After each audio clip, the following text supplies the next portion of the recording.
Hello everyone. Welcome back to Guide Pro. If some keys on your keyboard suddenly stop working, it can be confusing and frustrating. You may not know whether the problem is with the keyboard itself or a software issue.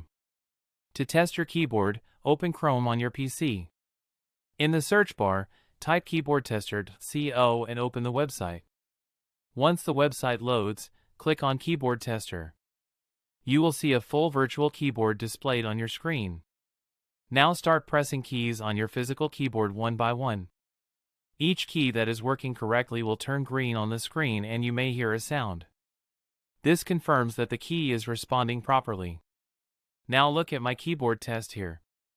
Most keys are working fine and turning green. But when I press the right arrow key, nothing happens on the screen. The same problem appears when I press the F1 key and the F3 key.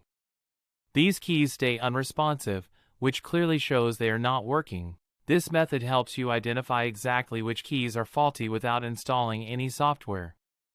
It is useful before trying repairs, cleaning the keyboard, or buying a replacement.